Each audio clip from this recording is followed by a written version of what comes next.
Selanjutnya kita juga akan menyaksikan satu video tutorial penggunaan rempah-rempah Indonesia dalam video yang berjudul Indonesia Spice Up the World yang telah disiapkan oleh Bapak William Wongso sebagai pembuka demo masak pada pagi hari ini.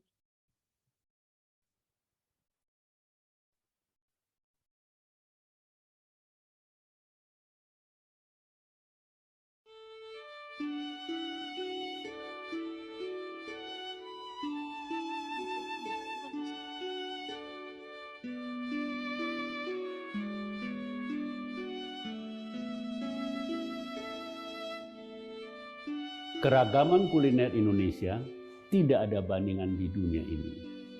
Karena secara geografis terdiri dari 17.000 kepulauan, 34 provinsi. Dengan bentang Sabang sampai Merauke kira-kira 5.000 km. Di mana cita rasa budaya kuliner sangat ditentukan oleh kearifan lokal. Bumbu yang digunakan terdiri dari bahan-bahan segar dengan sentuhan rempah-rempah. Setiap daerah proporsi penggunaan rempah sangat berbeda.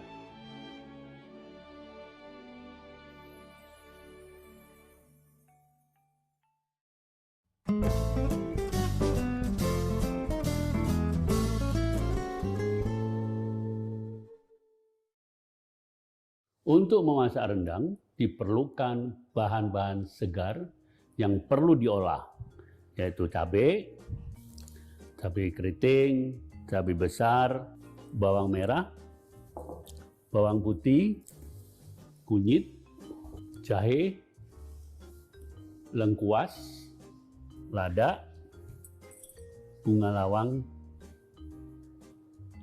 kemiri, cengkeh, asam kandis. Terakhir kita perlu tambahkan bahan-bahan aromatik, yaitu daun jeruk,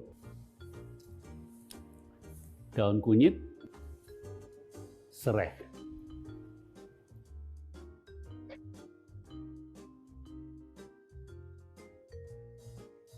Ini bumbu jadi rendang yang diproduksi di Indonesia menggunakan hasil produksi pertanian di Indonesia.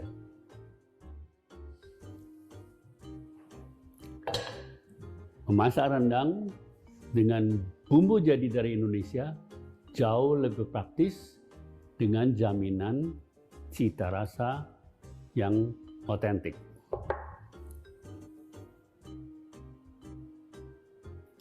Masukkan bumbu rendang yang sudah jadi. Serai, daun kunyit, daun jeruk. Kita tunggu sampai santan dan bumbu ini mendidih, baru kita masukkan daging. Sangat praktis, 1 kilo daging, 100 gram bumbu jadi dari Indonesia, 1,5 liter santan kental dari Indonesia cukup untuk mengolah rendang dengan cita rasa otentik. Ini adalah kalio, belum menjadi rendang. Ada 2 tahap yang bisa Anda pilih. Satu, seperti tradisi, terus dirandang dari awal. Ini berarti ada yang menjaga di sini, terus-menerus. Kedua, seperti yang saya sampaikan, dapat menggunakan bantuan alat modern, yaitu oven, pada saat proses membuat kalio ini atau proses pengempukan daging rendang di dalam oven temperatur 120 derajat Celcius kira-kira 1,5 sampai 2 jam.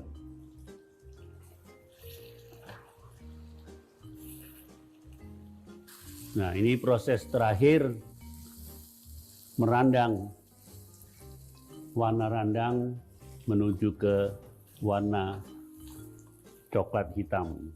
Dan di sini baru timbul aroma yang namanya karamelisasi, atau bahasa Inggrisnya West Sumatra Caramelized Beef Curry.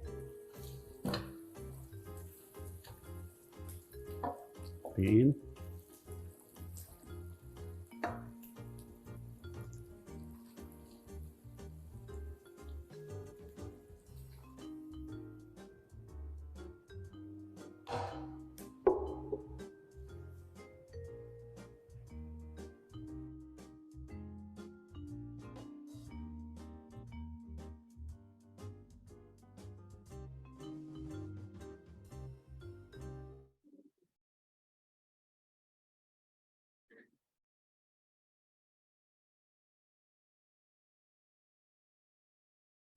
Baik Bapak Ibu, tanpa memperpanjang waktu, mari kita masuk ke acara inti dan mari kita undang sang maestro kuliner Indonesia, Bapak William Wongso.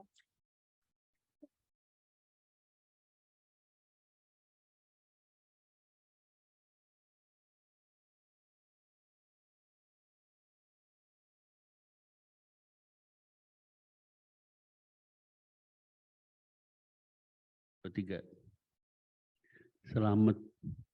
Kekencengan nggak suaranya? Volumenya terlalu tinggi nggak? Selamat pagi yang ini, oh udah siang, 2 derajat. Saya menikmatin cuaca sebatas ini udah paling dingin nih. Meskipun bisa lebih dingin lagi, tapi untuk mobilisasi batasnya kira-kira 1-2 derajat. Kita udah lihat dua elemen tentang memasak. Ini saya cerita memasak bukan di Indonesia. Di Indonesia kita memasak punya 10 tangan di rumah. Di Paris atau luar negeri hanya cuma 2. Satu, mengenai Fiber Cream, karena tren sekarang banyak orang udah beralih kepada plant-based. Banyak orang ketakutan makan santan. Katanya nanti jantungan, kolesterol tinggi dan lain sebagainya. Adanya Fiber Cream pengganti santan terjadi suatu shifting pola masak yang mengacu pada practicality, sehat, dan juga karena mengandung serat. Jadi asupan serat itu lebih tanpa harus satu waktu harus tiap kali makan sayur. Kalau di sini mau menyiapkan, should I speak in English or you understanding bahasa? Oke. Asupan sayur mayur itu sebagai tambahan karena kita kepingin makan sayur. Tapi kalau mau cepat, mau apa, bahan-bahan ini sudah mengandung fiber. Pagi pengganti creamer, nggak mau susu, nggak mau krim biasa, dengan creamer ini juga mengandung fiber untuk menghindarin hal-hal yang sembelit dan lain sebagainya. Nah, itu satu hal. Dalam program Indonesia Spice Up the World, bahwa saya tahu pasti hari ini saya tidak jangan saya mau minterin ngajar masak, enggak. Saya mau sharing hal-hal yang praktis memasak masakan Indonesia di luar negeri. Di luar negeri. Saya sering cerita sama teman-teman kalau kita datang ke Paris misalnya, jangan sekali-sekali makan makanan Prancis dengan referensi makanan Indonesia. Pasti nggak cocok. Pasti nggak cocok. Karena Indonesia itu rasanya sangat kompleks. Bumbunya banyak, elemennya banyak. Coba bayangkan kalau Anda harus membuat rendang dari scratch seperti tadi, berapa waktu yang dibutuhkan? Ya toh Bu? Satu itu. Selama 20 tahun saya keliling kemana-mana di dunia ini melihat banyak tempat yang mengatakan, oh saya bisa mendapatkan bumbu, bahannya ada. Terus saya tanya, datangnya dari mana bahan-bahan itu? Pasti bukan dari Indonesia. karena Indonesia belum bisa mengekspor bahan-bahan bumbu. Terus siapa yang mengolah? Saya ngolah sendiri, dicicil. Sebentar buang biji, ditinggal lagi untuk ngurusin lagi, apalagi punya anak kecil. Hal-hal itu. Dan satu yang paling penting, bahwa bahan-bahan itu bukan dari Indonesia, GI-nya bukan Indonesia, proses pertumbuhan bahan-bahan itu lengkuas, jahe, terus serai dan lain sebagainya itu adalah proses hibrida. Kalau saya mau bandingkan hibrida, itu yang tanya hibrida itu apa? Hibrida itu kalau ayam kampung sama ayam broiler. Ayam broiler dan waktu 4 minggu sudah bisa dimakan. Kelihatan gede, kita kalau bahasa Jawa gede bombong, banyak mengandung air. Tapi kalau ayam kampung prosesnya bisa 3 bulan, 4 bulan, 5 bulan baru bisa dimakan. Dan dagingnya lebih padat. Rasanya jauh lebih bagus. Demikian juga dengan bahan-bahan bumbu itu. Saya nemuin serai di Australia 3 batang $3. Hotel dicium nggak ada bau serainya dan itu perlu ibu ngolah semuanya. Practicality banyak industri bumbu di Indonesia, tinggal Anda yang memilih mana yang terbaik untuk dipakai karena sering-sering ada tempat yang bahan itu nggak sampai ke negara itu. Perancis termasuk masih beruntung, di Eropa banyak agen-agen yang mendatangkan bahan-bahan dari Indonesia. Kita tadi mau beli petek juga ada, apalagi dari Belanda dan lain sebagainya. Mereka sudah mengimport bahan-bahan itu termasuk misalnya contohnya fiber cream ini. Nah, bumbu-bumbu yang baik dari Indonesia, proses masak aja 1, 2, 3. Coba ini saya contohkan ini ya, Farida, ini sayur kapau ya. Kalau membuat sayur kapau, cuman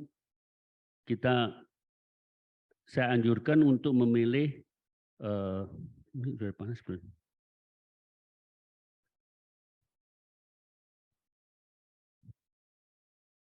Sayur kapau ini pilihlah sayur-sayur yang keras. Bisa asparagus, bisa kalau hijaunya bisa pakai kale, terus ada palm heart. Kalau musim asparagus putih bisa dipakai.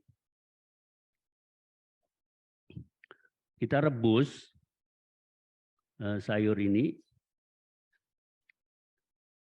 terus diberi bumbu. Nah, saya selalu anjurkan dengan pola pikir satu bumbu aneka masakan. Jangan mendatangkan 100 macam bumbu, akhirnya hubungin banyak bumbu nggak kepakai. Jadi ini misalnya kita pakai bumbu dasarnya bumbu gulai kepala ikan contohnya. Itu pun bisa dipakai di bumbu ini. Kalau biasanya kita menggunakan santan, ini menggunakan bumbu ini. Prosesnya ini kita rebus kacang panjang, nangka muda yang memang adanya kebanyakan dari kaleng. Penggunaan bumbu yang baik itu kira-kira bobotnya kalau bumbu seperti ini saya pakai ke 15%. Kalau mau medok silakan nambah lagi. Dan banyak bumbu juga kalau mencoba, sering saya ditanya bumbu yang mana yang baik. Bumbu yang kalau ngetes bumbu, misalnya ada 4 macam brand memakai. Atau kan misalnya bikin rendang. Ambilnya masing-masing itu jangan diikutin tulisan di belakangnya. Ambilnya 100 gram.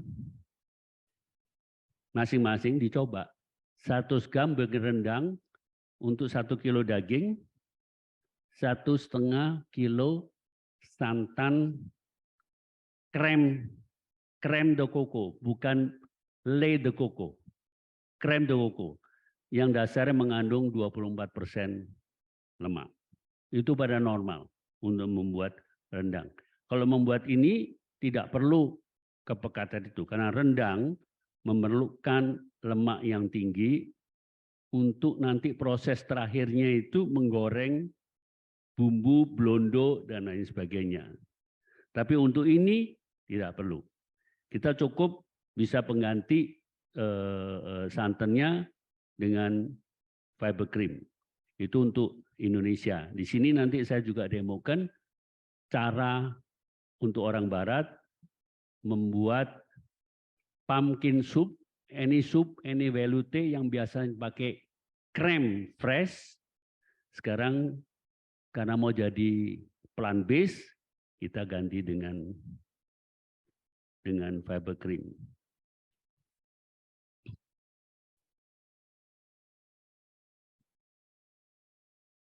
Pada ini, cuman diaduk ke dalam sini, kita masak. Ini nangka. Ya, nangka di sini umumnya masih apa itu? Diaduk. Terbuat ya kita belinya dari apa? Dari Kalengan, dari Thailand. Ini saya juga kita memproduksi cuma misalnya ini rendang nangka. Rendang nangka ini yang paling mendekati tekstur daging dari semua bahan-bahan. Semua bahan plant-based bisa dibuat rendang. Tapi rendang nangka yang paling mendekatin. Saya pernah tes dengan grup orang Amerika, grup orang Australia, mencoba aneka macam rendang. Ini ranking 1 pilihannya mereka. Apalagi untuk meningkatkan lebih tasty, di sini kita ditambahkan lagi fiber cream agar seratnya lebih tinggi lagi. Nah, ini kita harus masak untuk membuat sayur kapau. Jadi kalau di rumah membuat sayur dasarnya udah jadi tanpa dibikin santan. Karena permasalahan santan adalah cepat fermentasi. Ya, cepat fermentasi. Dan kalau ini bisa direbus dulu dengan bumbu, bisa masukkan freezer.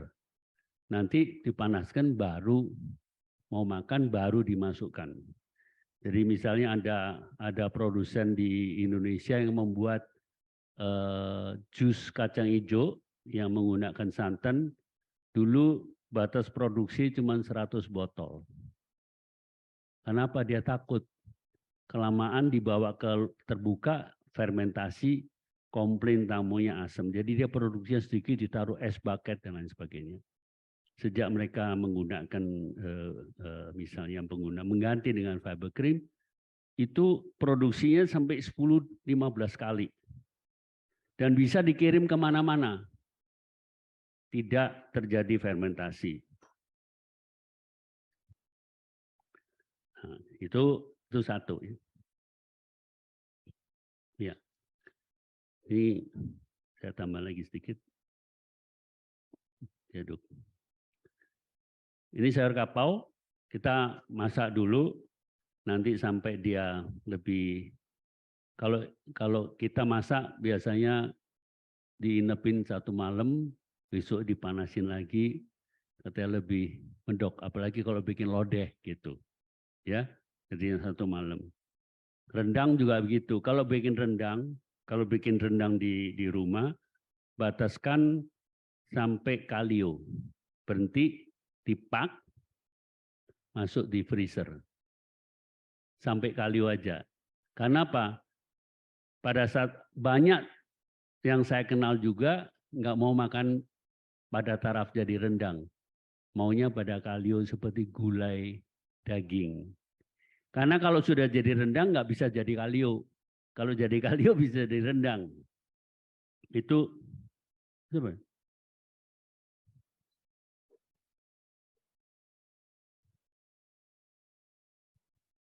Oh ini.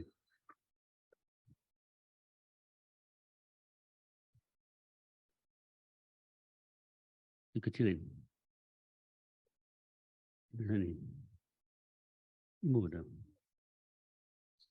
Oh, nah pumpkin soup simple. Ini ala Perancis. Ya, jadi mana butter?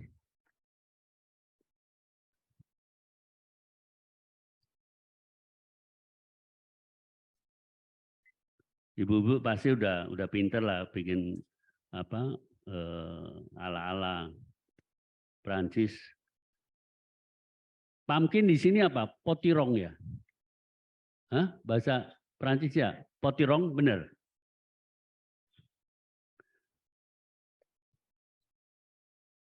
Biasa garlic sama apa? Sama onion.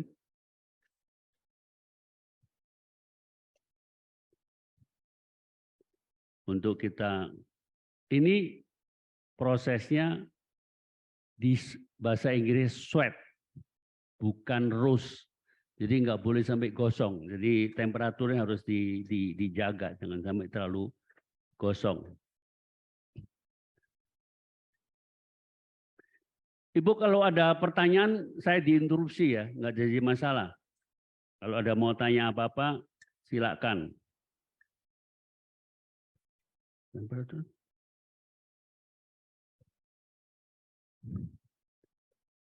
Terus apa? Pumpkin, saya nggak tahu kalau di sini saya paling suka buat pumpkin soup bahasa Inggrisnya butternut pumpkin yang modelnya angka 8 tuh Bu. Karena dia lebih pekat ya. Bahasa Inggrisnya lebih nutty. Ya, ada kan di sini?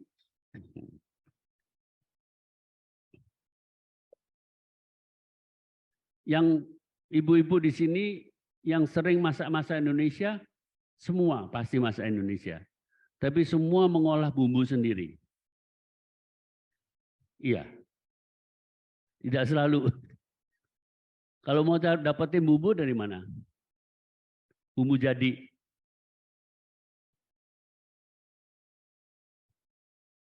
Ada bumbu jadi.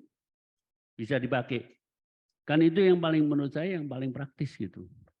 Saya apa tuh apalagi pemilik restoran. Ada yang pemilik restoran nggak sini? Pemilik restoran. Natali bukan? Bukan restoran Indonesia ya? Siapa namanya? Anita. Tadi aku salah ngetek. Aku mau tag kamu Anita, salah carinya ke Natali. Nah, ini pola barat. Ada yang nggak mau pasti kalau masih pada batas plant based, masih butter masih bisa. Kalau vegan, ini sudah vegan belum Pak? Ini masih batas fiber cream ini masih vegetarian. Batasnya plant based bukan vegan. Belum, nanti kan bakal diproduksi vegan.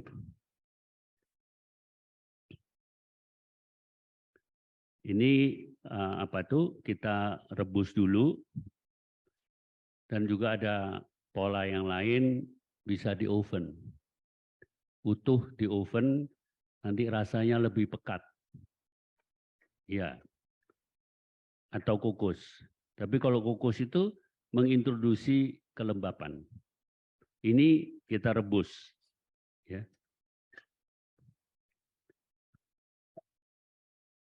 Kenapa Bu? Oh ya di oven. Jangan terlalu kira-kira 100 derajat, 120 derajat. Nah ini kita beli, ini saya bikin plant based. Nanti bisa dicoba.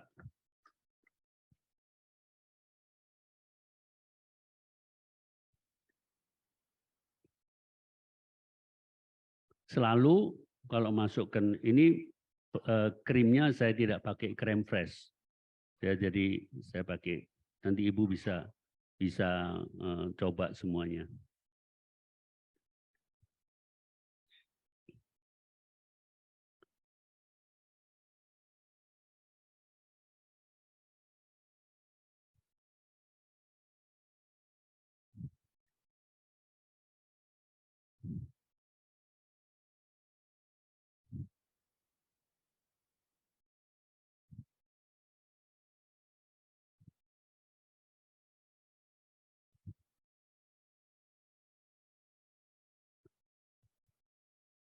Ini alat ini lebih praktis daripada masukkan ke blender karena mesti kerja 2 kali. Ini langsung di dalam sini bisa.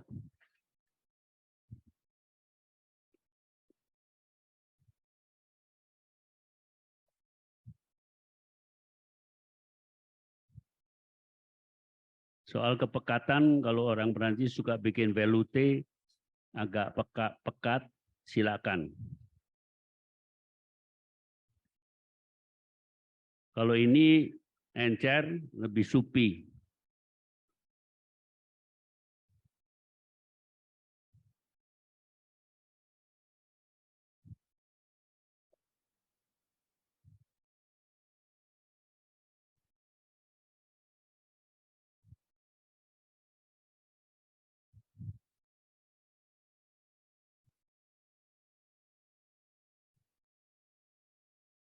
Jadi masakan ini kita tanpa MSG. Nothing wrong with MSG. It's your choice. Kalau di Indonesia sering jualan bakso, airnya segini, itunya 2 saset tanpa dikasih tulang. Ini kalau katanya tulangnya mahal, tetelan mahal.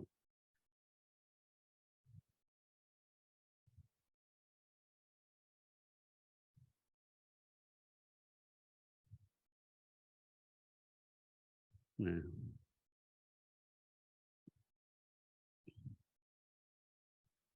ini saya mau tunjukkan, ini konsistensinya, ini yang jenis cair.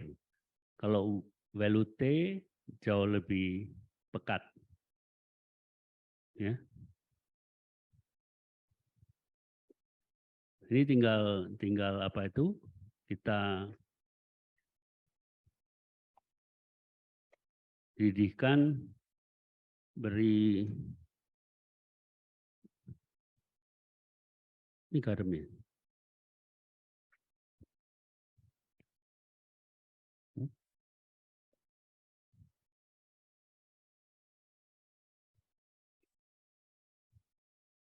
Dan, wih,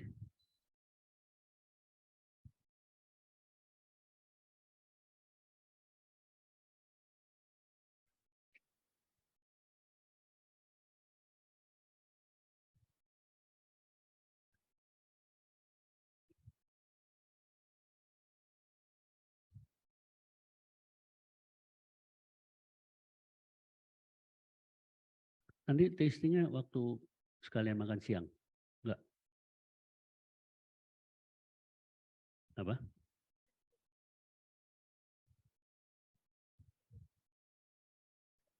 Nanti semuanya bisa dicoba.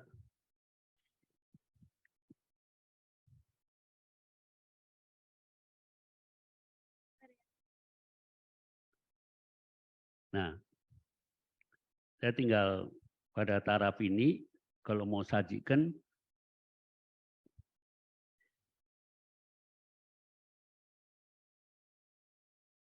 oh ini ada yang saset. Jadi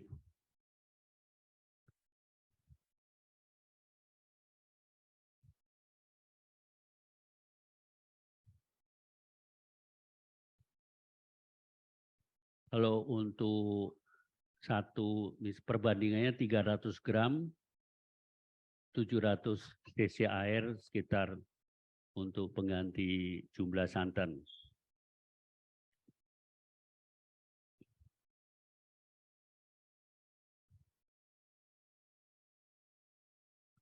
Ini 100 gram ya, segini. Hah?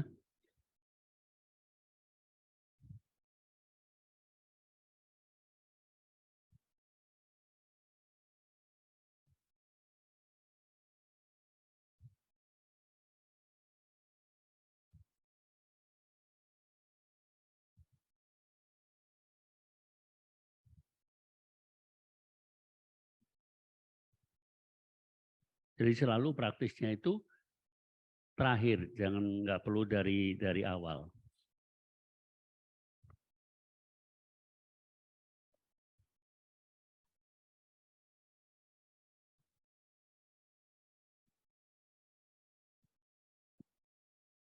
Kalau kita masak, koki laki masak itu paling takut soal garam. Makanya sering-sering kalau ada ibu-ibunya suruh ngasih garam. Kebayang garam katanya mau kawin lagi soalnya. Jadi ibunya suruh ngasihin garam, bukan bapaknya yang ngasih garam.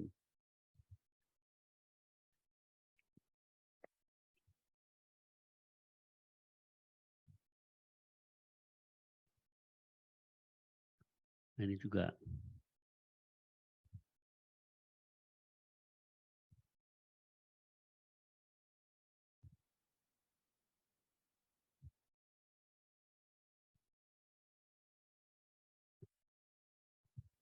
Kita proses kalau masak sering-sering saya selalu ingatkan untuk confidence.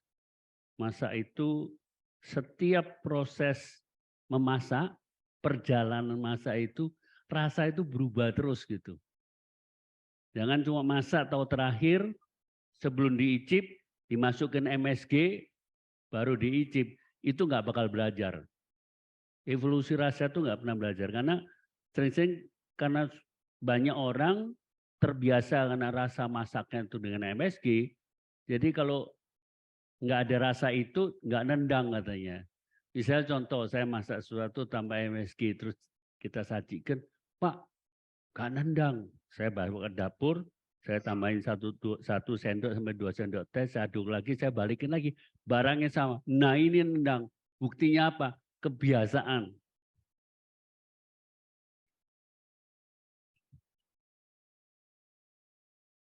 Kebiasaan karena rasa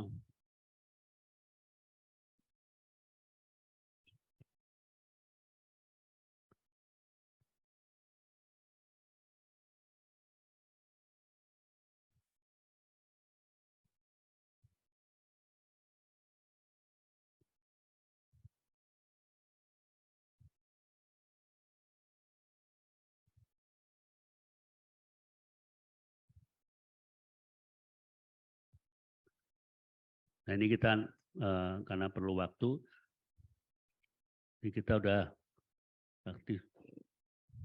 Ada cup? Enggak. Ibu-ibu bisa segini bisa nyoba nggak ya?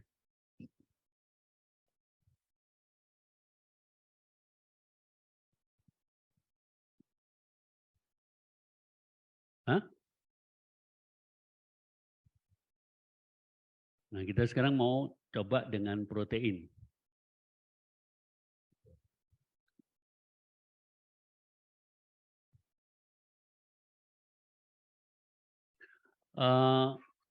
Untuk yang non-vegetarian, kalau ini mau saya rasa di Perancis nggak melakukan hal seperti itu. Ibu di rumah udah bikin chicken bouillon dari tulang ayam. Kalau kita di Indonesia kan gampang. Mau bikin kaldu ayam, pakai ayam apa? Nggak mungkin pakai ayam segar. Kalau beli ayam, kalau di Indonesia ayam merah. Jadi ayam bahasa Manadonya ayam bete, Bu. Ayam bete itu apa? Ayam bebas tugas. Jadi ayam sudah nggak nelor lagi itu loh. Namanya ayam bete di sana, ayam pensiun. Nah itu apa itu dibikin untuk kaldu. Kalau di Manado ayam dibulu yang dimasak dalam bambu, nggak mungkin pakai ayam segar yang pasti hancur. Jadi itu dibikin. Kalau di Chinese restaurant, the old chicken stock, the mother chicken stock. Jadi yang diambil stoknya aja. Saya nggak tahu di sini bisa beli nggak ayam yang tua ya? Bisa. Nah, Anita yang paling tahu. Anita itu bahasa Chinese-nya luar biasa itu lahirnya di Beijing. Jadi pasti tahu prinsip-prinsip Chinese cooking tentang apa itu stock base, ya. Bisa beli old chicken. Nah, kalau ada waktu mau mencoba itu merebusnya itu kira-kira 4 jam sampai 5 jam. Terus di strain, ini cuma kiat aja, mau melakukan enggak melakukan terserah. Buat apa dagingnya? dagingnya dipisah dari tulang, dikasih bumbu, rendang, kasih santan, bikin abon. Jadi daging nggak dibuang. Padahal kalau dimakan gitu aja daging mulai sepah, jadi dibumbuin, ditambahin bahan-bahan itu.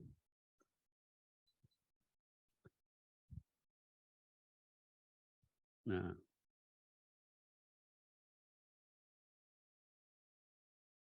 ini masakan yang paling natural. Kalau Anda merasa ini kurang nendang, mau ditambahin buyong, tambahin di karep-karepnya sendiri. Itu urusan masing-masing. Jadi saya memberikan, kita masak harus confident dengan bahan yang alami, itu tetap bisa. Saya rasa nenek moyang kita dulu nggak pernah pakai ngerti MSG semuanya. Semuanya sebenarnya Indonesia itu negara plant based. Kalau di desa itu kan seperti kalau di mana lodeh itu ya masaknya di ladang, copot-copot apa tuh daun-daun sama sayuran terus dimasak di ladang gitu. Siapin ini buat gulai ayam.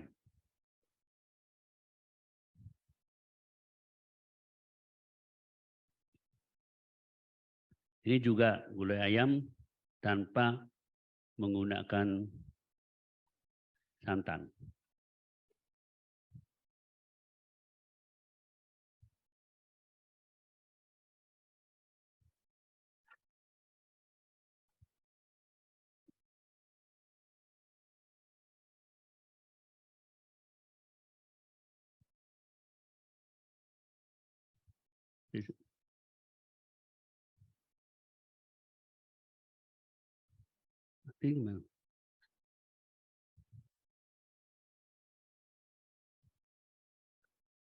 Ini salah satu pola masak.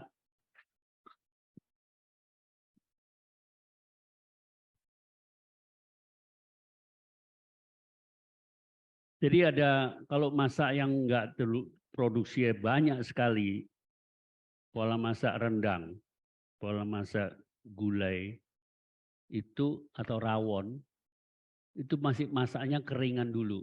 Daging ditumis sama bumbu rawon tanpa air. Kalau produksinya sedikit. Tapi kalau produksinya apa itu? Ini nggak bisa. Ini coba.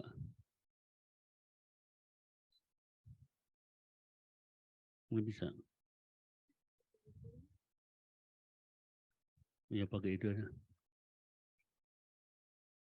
Ini ada yang nggak bisa untuk induction.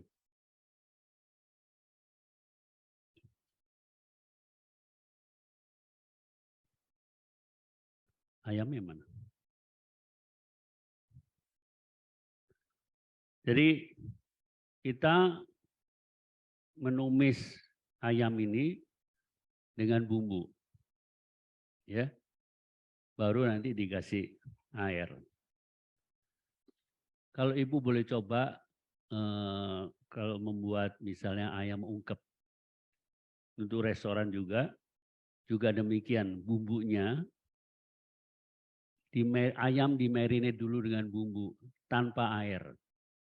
Ditaruh 24 jam di chiller, baru besok diungkep. Baru besoknya diungkep. Itu saya akan jauh lebih baik dibandingkan direbus terus terus di itu. Pasti nggak sebagus ini. Ada minyak nggak?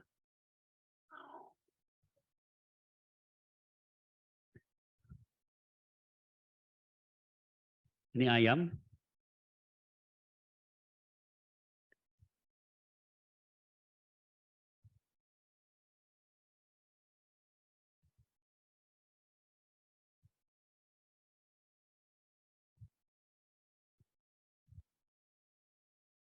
Dan jangan.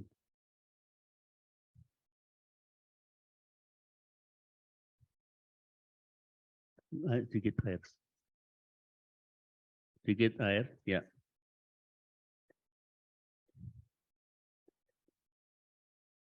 Ya.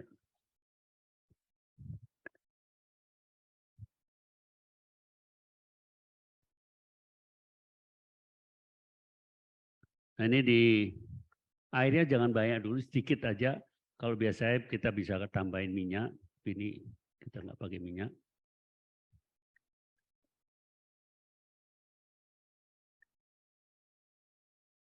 Oke.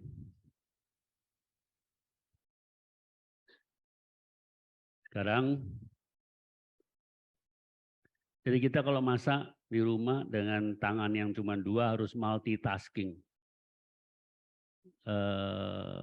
Masak seperti ini, dalam ini kasih bumbu gini, jangan ditinggal di sini, masukkan oven aja.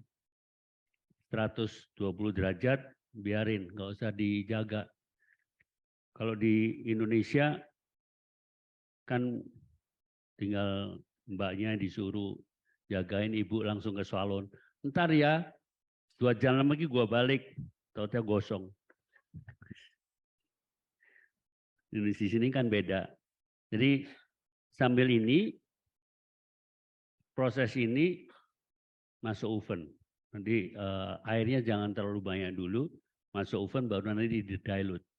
Kalau ini tinggal ditambahin pada saat mau mengkonsumsi. Jadi ini sekarang saya untuk kapau, saya memberikan fiber cream.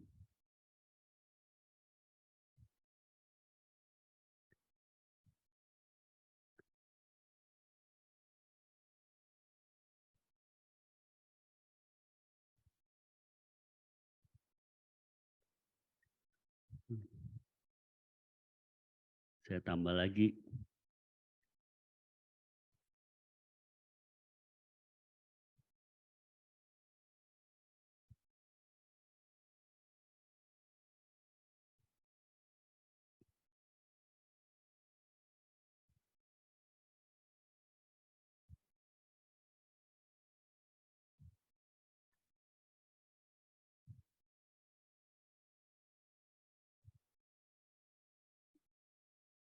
Udah, cobain.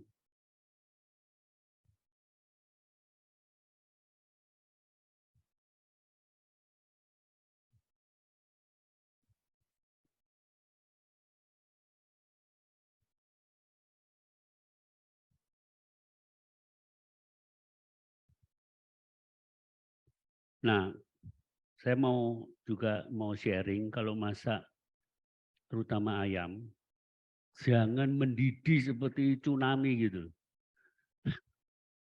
Sering-sering ibu-ibu itu kalau nggak meledak-meleduk, itu rasanya belum masak. Sayang, ayamnya itu nggak bisa, bahasa Inggrisnya nggak bisa plummy, nggak bisa kenyal. Jadi bentuk ayamnya ini kalau bisa segini nih. Kalau terlalu panas dia mengkeret. Ya, jadi kalau ada tulangnya keluar setengah dari badan. Itu kalau jualan rugi. Kalau jualannya pertimbangan, itu susutnya banyak. Jadi apinya tuh harus gentle gitu.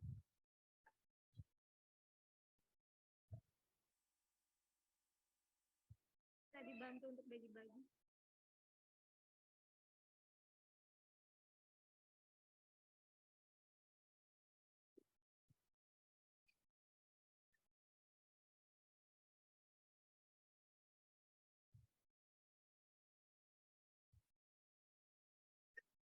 Nah ini,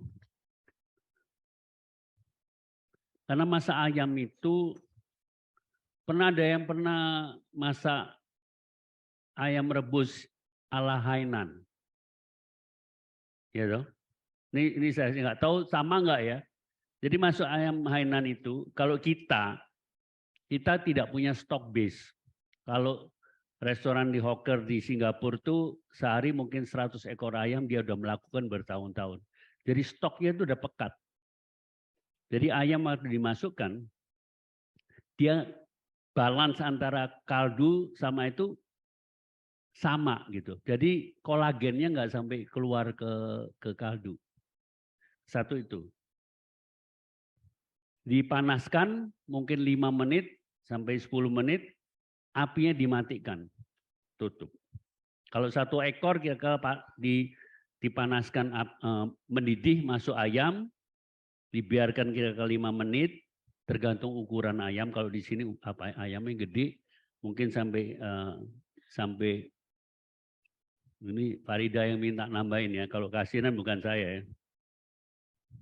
Ya. Jadi dia matikan, diungkep mungkin setengah jam atau 40 menit kalau ayam sampai 1,5 kilo. Angkat masuk air dingin. Kenapa? Sering-sering kalau ibu-ibu masak pasti gini. Termasuk kalau masak sop buntut. Jadi masak di dalam, dites, oh nempuk. Takut hancur toh, di sendok dibiarkan di luar. Nah coba diintip, itu kan nguap terus. Apa yang terjadi? Kelembapannya berkurang. Jadi nanti kalau apa yang saya sarankan kalau masak di rumah, sop buntut menjelang sudah mulai mau empuk, matikan. Biarkan dia dingin proses dingin dalam kaldunya.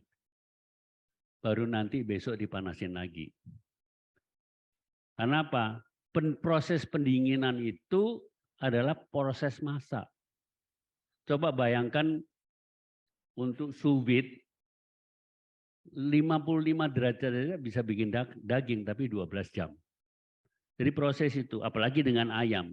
Ini ayam segini ini sudah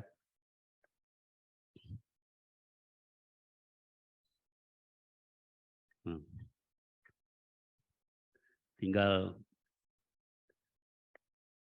kita tambahkan fiber cream.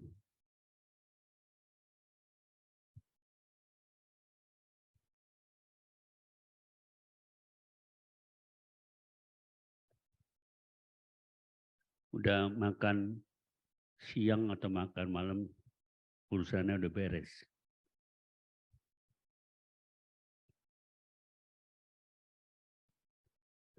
Dan dagingnya kembal. Bukan daging yang biasanya udah mengkeret. Jadi kalau masak ayam, kalau saya ayamnya biarlah dipak tersendiri, nanti mau nyajikan baru termasuk gulai ini. Kalau daging beda. Kalau daging perlu waktu yang lebih lama dan bisa ini pun bisa dimasukkan freezer. Kalau sekarang ada tanya, misalnya taraf ini saya ada lebih, saya masukkan freezer, mau dimakan. Jangan nanti pada saat makan langsung dipanaskan. Biarkan ditaruh, jadikan room temperatur dulu. Jadi di toe off-nya di luar. Baru di luar, nah setelah itu baru dihangatkan. Kalau dimakan masuk microwave, pada mode defrost. Jangan mode yang panas. Ini nggak perlu, kalau terlalu panas akan rusak. Tapi sebaliknya kalau bikin rendang, disimpannya kalio, nggak mau repot, masukkan microwave yang panas. Dia bisa jadi rendang. Sekali-sekali diaduk. Ini teknis-teknis masak pola di luar negeri. Dan Indonesia, jangan salah, lambat laun akan mengacu pada itu. Cari pembantu yang bisa masak, itu udah impossible. Karena sekali lagi pendidikan masak kita, apalagi Indonesia, minim. Coba kalau punya kenalan dubes-dubes yang baru dipindah, pasti stresnya ibunya cari koki. Yang ada koki masak yang semuanya bisa. bukan spesifik. Saya pernah ini, orang awam semua kalau milih koki lihat CV. Lihat CV kan, CV-nya luar biasa. Masa sudah keliling dunia. Di hiring sebagai juru masak Dubes. Juru masak itu adalah perwakilan Indonesia. Nggak mungkin disuruh makan makanan barat. Nah, di situ timbul permasalahannya.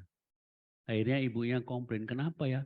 Hari ini masih nasi goreng, besok nasi kuning, besok lusa nasi goreng, besok lusa lagi nasi goreng. Karena apa?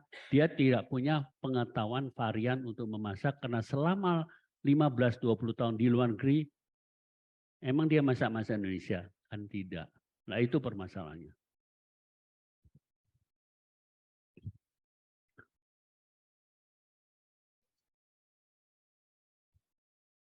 Ini ada sedikit masalah teknis karena pennya ini nggak bisa untuk ini. Kalau bikin dadar gulung, pengganti santan juga diganti dengan fiber cream untuk yang tidak mau santan gitu.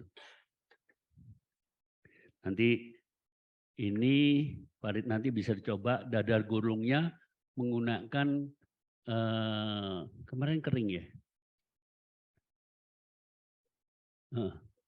Dari kelapa kering ada di Tang Veres.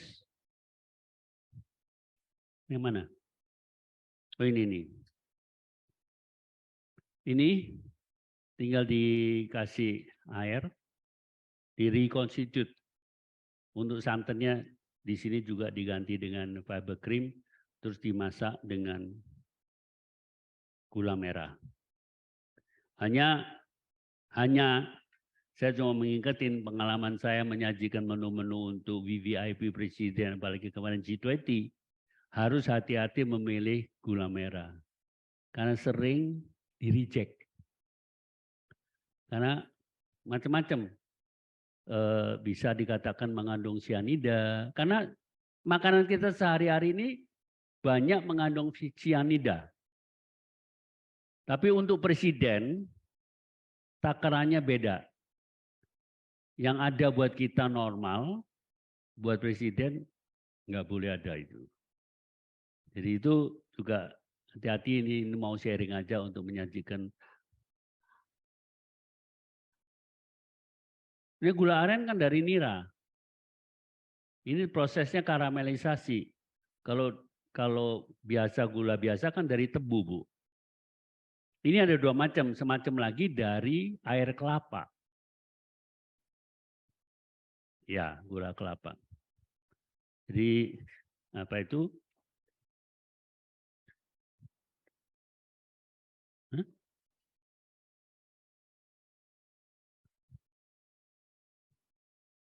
Mesinnya udah cukup loh.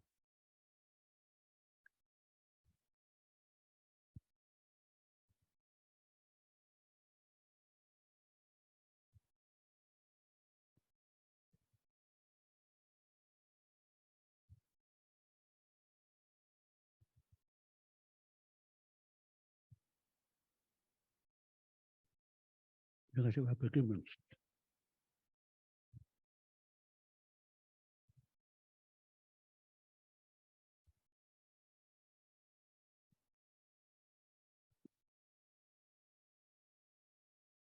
Nah.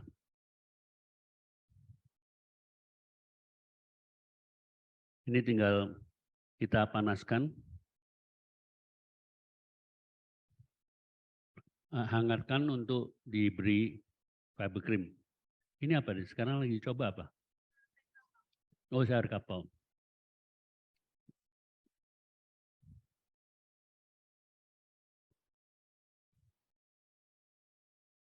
Jadi ini sayur kapau alternatif.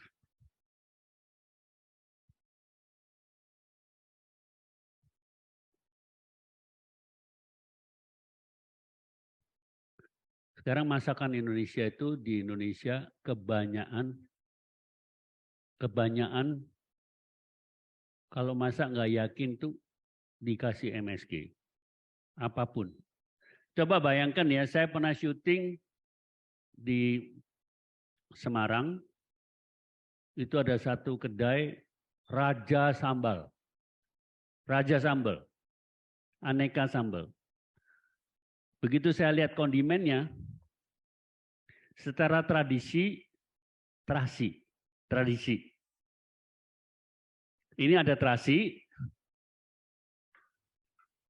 ada MSG, ada kenor, ada gula, itu dipakai semua. Terus konsumennya bilang, kalau jempolnya 10 semuanya, jempol 10 naik semua. Ini top sambalnya, karena itu. Nah itu masyarakat memang kalau udah komersil itu urusan masing-masing. Jadi tapi untuk masakan kita di rumah kita harus apa? Kita harus tahu untuk kesehatan karena saya tetap percaya health food itu harus belanja sendiri. Harus belanja sendiri teorinya. Tapi waktu belanjanya itu juga masalah. Kita harus percaya kepada vendornya. Reputasi vendor itu juga penting gitu.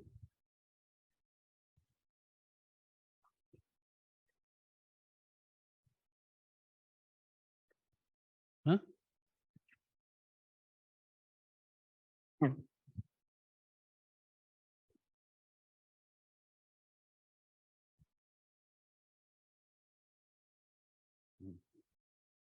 Nah, ini sekarang saya mau, nah ini salah satu lebih kalau di orang Prancis bilang velouté.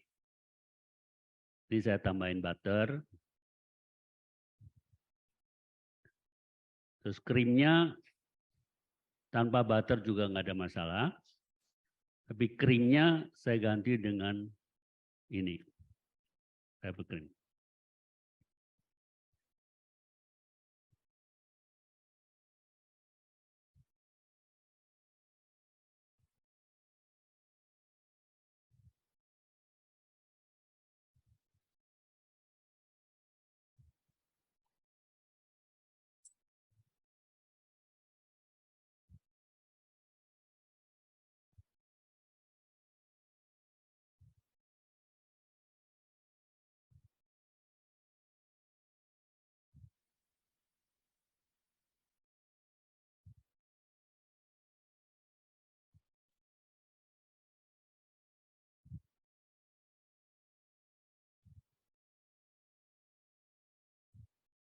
Kalau ada yang misalnya sayur kapau merasa kurang pekat, anunya Pak Bekrimnya bisa sampai tambah 20% daripada total sayur.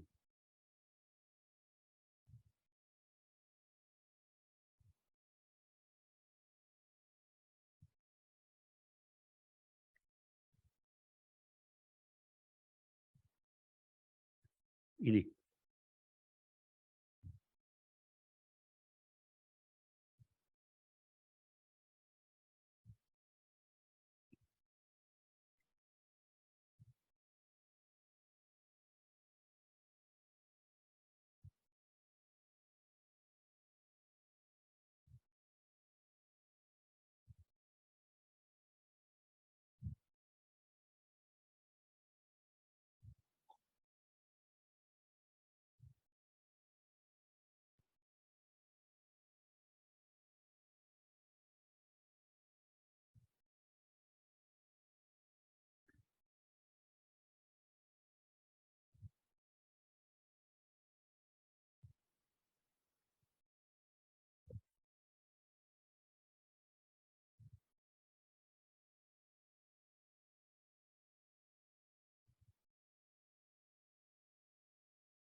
Ada pertanyaan, Bu?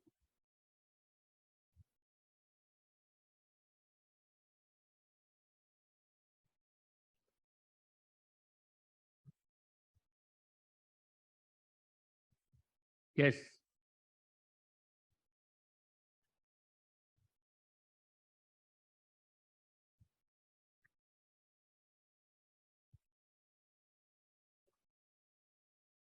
Selamat siang, Chef, nama saya Sabin. Ketika misalnya kita mau memasak porsi dalam jumlah banyak, biasanya kita kan harus menyiapkan bumbu dasar seperti bumbu merah, bumbu putih, bumbu kuning gitu ya.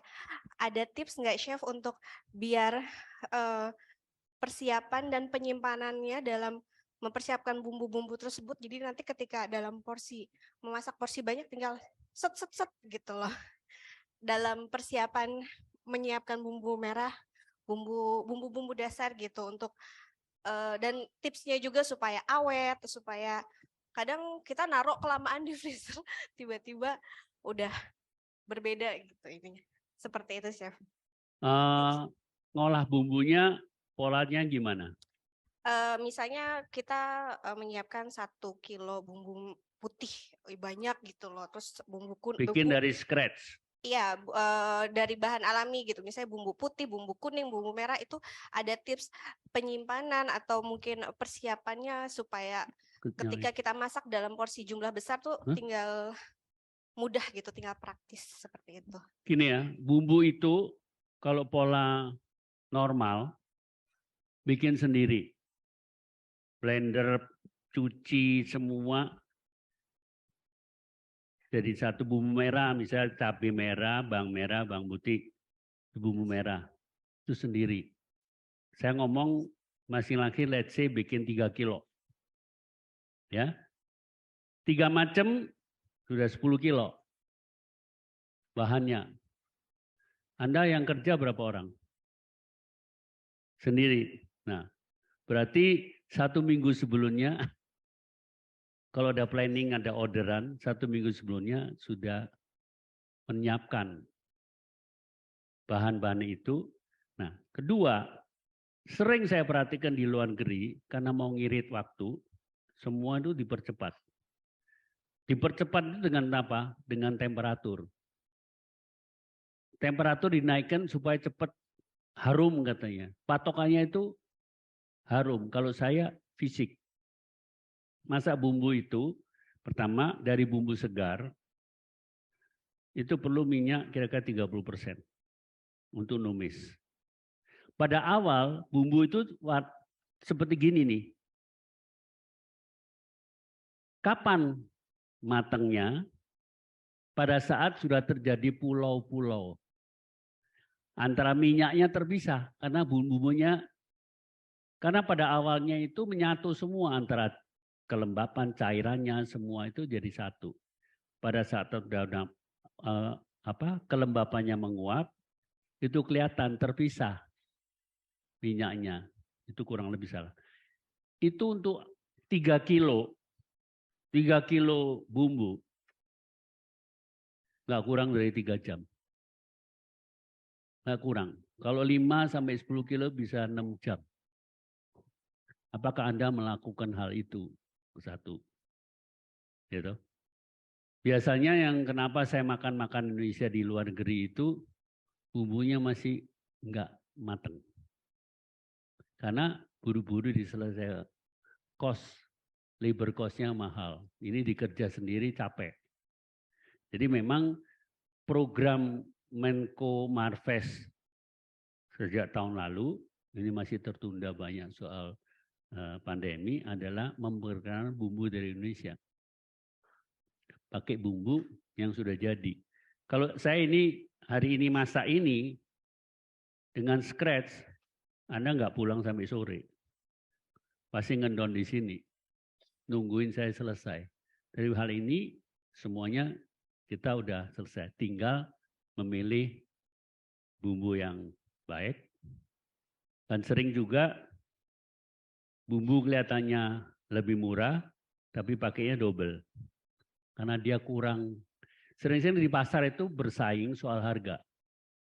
Makanya saya ajarkan kalau pakai bumbu, pilih 3 merek, pakainya 100 gram semua, masak dengan protein yang sama, Anda yang menentukan mana yang terbaik, dibikin costingnya.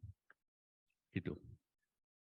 Jadi memang is a hardship kalau masak Indonesia, apalagi cater untuk masal. juga yang sering terjadi yang saya perhatikan, storage-nya terbatas. Makanya di Indonesia pun saya selalu menganjurkan pada ibu-ibu yang mengcater dari rumah, ada yang buka PO, harus jujur terhadap kapasitas. Sering-sering polanya gini, rezeki jangan ditolak. Kapasitas 50 porsi, dapat order 150 kan rezeki. Jangan ditolak. Apa yang terjadi? Storage-nya, misalnya caterer jam 8 malam, dia dari pagi udah masak. Terus ditaruh aja gitu. Pakai santan, fermentasi. Nah, saya anjurkan juga di Indonesia pun, kenapa mulai dianjurkan dirubah, hal itu. Anda bisa nerima lebih banyak karena pola penggunaan itu mengganti santan. Mengganti santan bukan tujuan untuk kesehatan, toh ini komersil. Kenapa? Santan itu cepat fermentasi.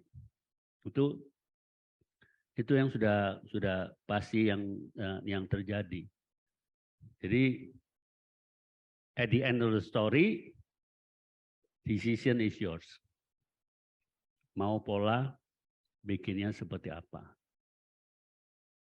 Paling berat itu dari semua saya belajar masak Indonesia.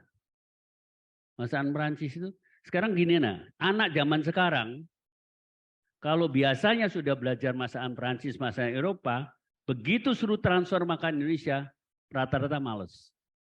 Karena dia tidak melihat estetikanya, bahwa itu penting, karena dia kebiasaan, wah masak gampang kok, masak gini-gini, gue belajarnya gampang.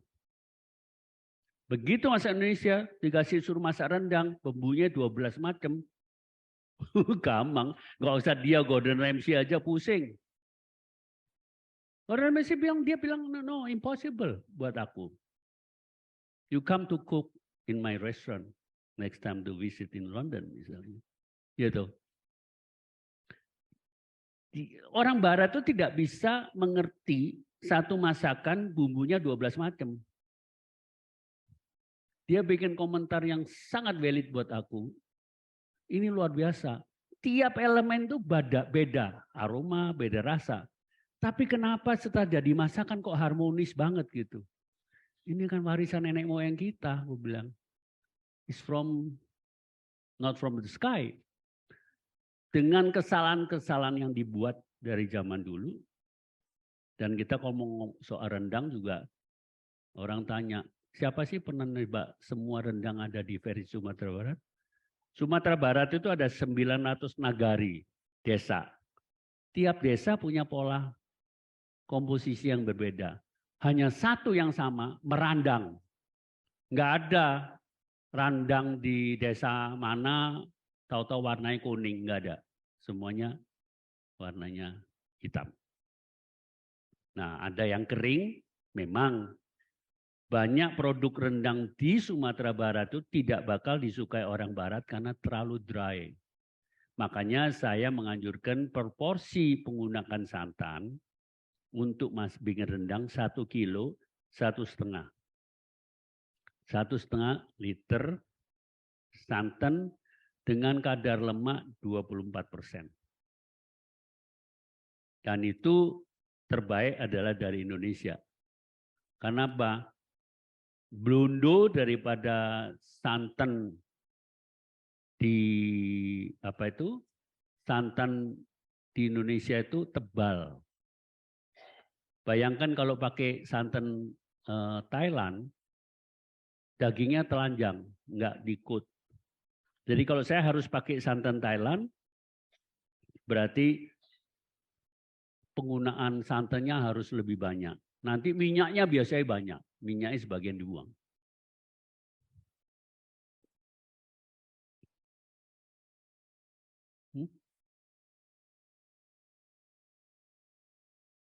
Apa?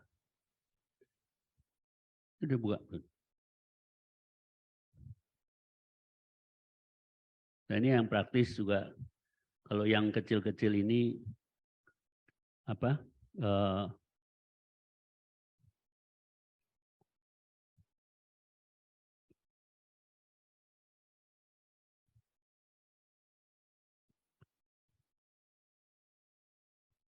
Ini semuanya plant based ya.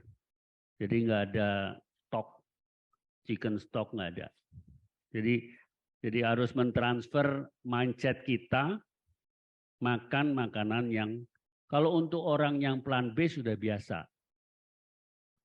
Orang plant based dia nerima gitu.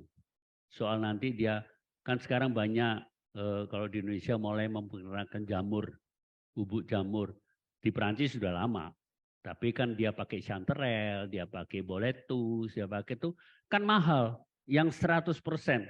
Nah, di Indonesia pertanyaannya di dalam bubuk jamur itu ada MSG-nya enggak gitu?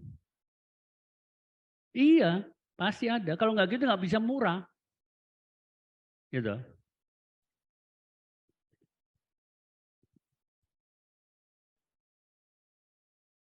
Ya, ini mau.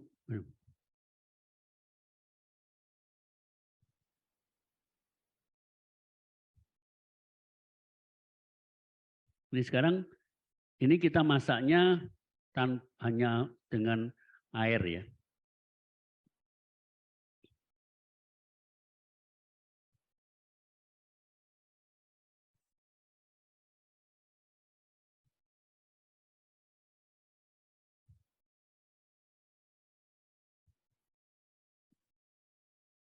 Misalnya besok itu saya masak di Jakarta, Bali. Saya menggunakan konsep menggunakan bahan-bahan terbaik gastronomi Prancis dengan sentuhan Indonesia. Bahasa Inggrisnya Embracing French Gastronomy with Indonesian Diversity. Foie gras, asinan Jakarta pakai foie gras. Terus rillette de canard, croustillant pakai selada Bangka. Terus satenya saya pakai lalot. Sate lalot bumbu Bali tapi pakai lalot. Ada nggak ibu-ibu suka masak di rumah pakai lalot? Nah, kenapa? Menurut saya dagingnya itu, lalot itu dulu bahasa Inggrisnya poor man lobster. Jadi pembantu-pembantu itu kalau majikannya bikin dia masakin lobster thermidor, nanti sisanya kulitnya diambil, dicuci, diisi lalot, dibikin thermidor. Karena lalot zaman itu murah. Tapi sekarang lalot mungkin lebih mahal daripada lobster gitu. Nah, ini saya tambahkan fiber cream.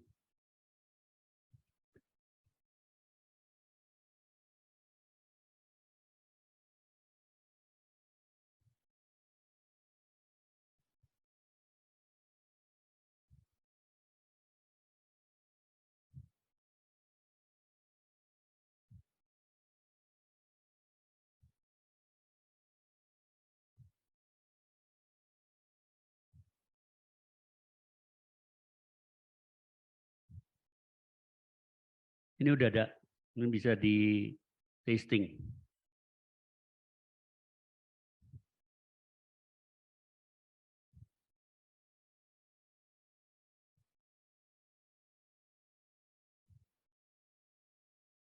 Suka nggak makanan plant based seperti ini? Hah? Rasanya ya original gitu. Kita merasakan pumpkinnya.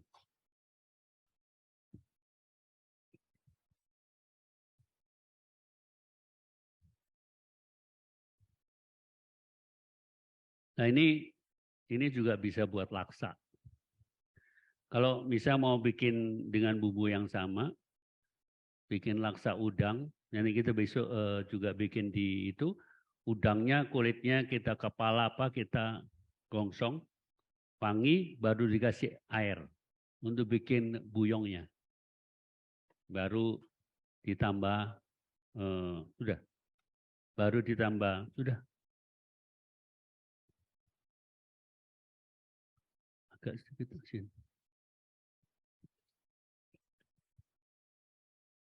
Ini harus makan nasi sedikit. Yang ngasih garam kamu ya, bukan aku.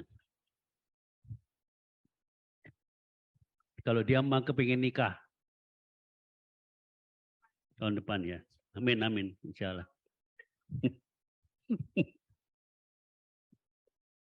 Oke, cobain.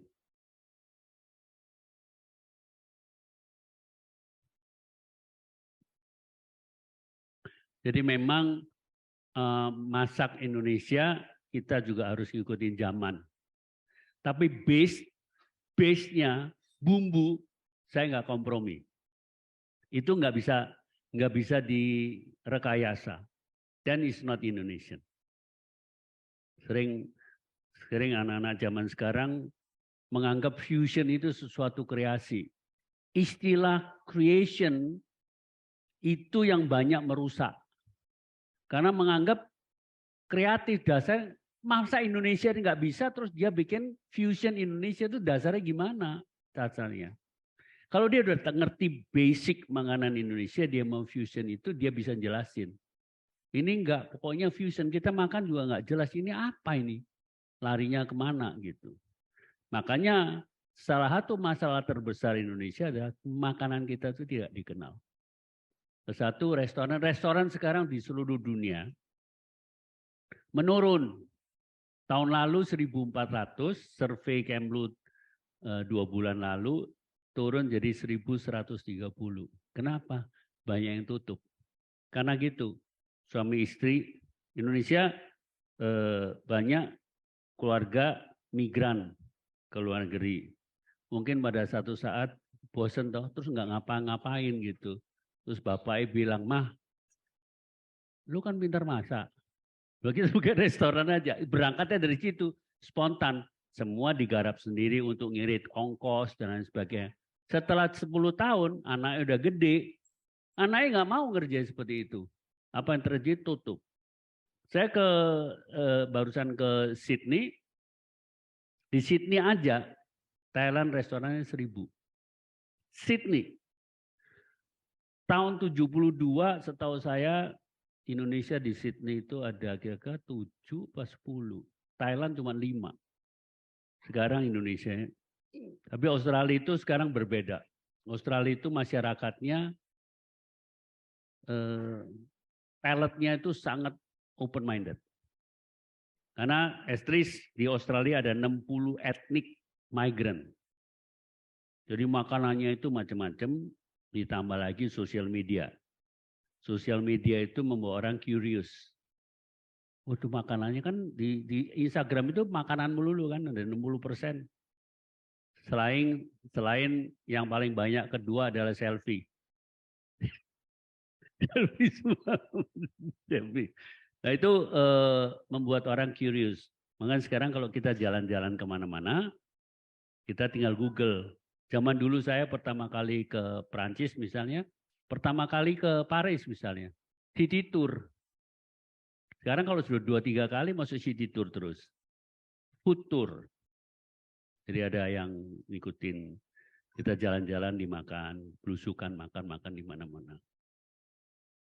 Itu hari ini sekali lagi saya nggak ngajarin masak, tapi saya sharing kalau ada mau sharing pengalaman masak di Perancis, silakan.